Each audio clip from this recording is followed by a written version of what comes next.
지수 폭락일 매매 실전 성공 비법. 지수 폭락일 매매의 특징. 지수가 폭락하는 날, 초보 투자자들은 지수 폭락폭보다 더 큰 손실을 보는 반면, 지수 폭락일에 생리를 잘하는 고수들은 오히려 짧은 시간 안에 적지 않은 수익을 올리며 이로 인해 지수 폭락일을 기다리기까지 한다. 지수 폭락의 경우, 폭락의 이유가 향후에도 지속적인 경우라면 지수의 약세 흐름이 지속되지만, 지속 가능성이 약한 일시적인 외부적인 요인이라면 급반등을 하게 된다. 즉, 주식시장 내부적인 요인보다는 외부적인 요인일 경우 반등의 가능성과 반등폭이 커지게 된다. 일시적인 영향을 미치는 경우의 가장 대표적인 예가 북한의 핵위협으로 대부분의 뉴스 발표일 당시 장중 급락한 후 곧장 반등하고 이후 지속적인 상승을 하는 경우가 많았다.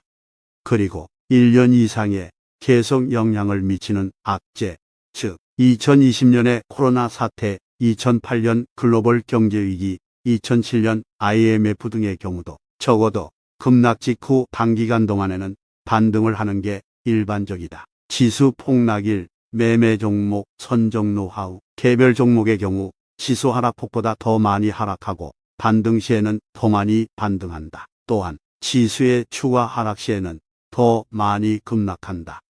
바로 이러한 점을 이용해 반등 가능성이 가장 높은 종목을 고르는 것이 매우 중요하다. 지수 폭락일 수익을 가져다 줄 가능성이 가장 높은 종목은 크게 다음의 두 가지 부류다. 첫 번째, 우량주 중 업종 2에서 3등주이다. 업종 대표 종목의 경우는 기관과 외국인의 선물 매매와 연계된 프로그램 매매 역량으로 시세의 반등폭이 생각보다 높지 않은 경우가 일반적이다. 따라서 우량주 중 업종 2등주를 매수하는 것이 반등 시에 더 큰 상승률을 기록하는 경우가 많으므로 이들 종목을 매수하여야 한다. 두 번째, 폭락 전 가장 시세 흐름이 강했던 종목이다. 대표적인 경우는 폭락일 당일 폭락 직전까지 연속 상한가를 기록한 종목 중 거래가 크게 터지지 않았던 종목이다. 이들 종목의 경우 폭락 시에는 함께 하락하지만 반등 시에는 하한가에서 상한가까지 상승하는 경우도 있어 가장 높은 수익률을 기록할 수 있다. 단, 폭락 시점까지 거래량이 많지 않은 종목이어야 한다. 따라서 지수 폭락일에는 위의 두 종류의 종목을 매수하는 것이 바람직하다. 지수 폭락일 매매 시점 선정 노하우. 매수 종목을 선정하였으면 매수 시점을 포착하여야 하는데 다음의 방법으로 하여야 한다. 단, 종합지수가 적어도 3% 이상 하락했어야 한다.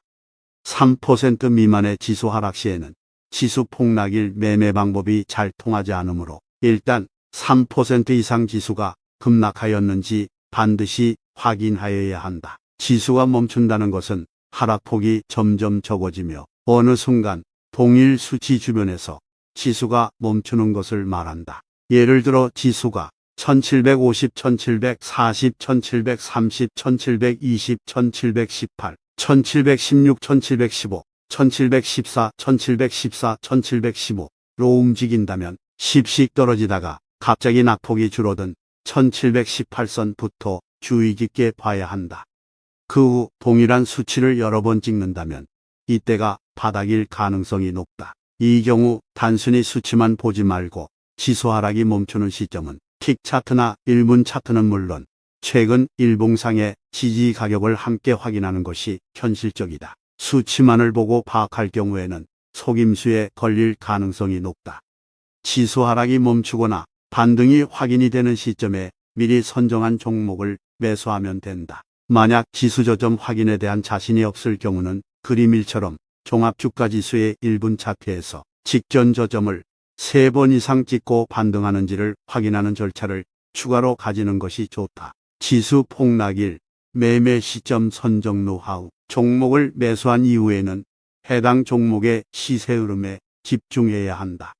앞에서 설명한 것처럼 매수 시 종합주가지수의 하락이 멈추거나 반등하는 시점에 해야 되는 반면, 매도는 해당 종목의 분봉 차트를 보면서 해당 종목의 상승이 멈추거나 하락 반전하는 시점에 하여야 한다. 주식 투자 성공을 위해 꼭 필요한 주식 투자 사업 계획서는 검색창에서 주식 투자 베스트 비법을 검색하면 다운 가능합니다.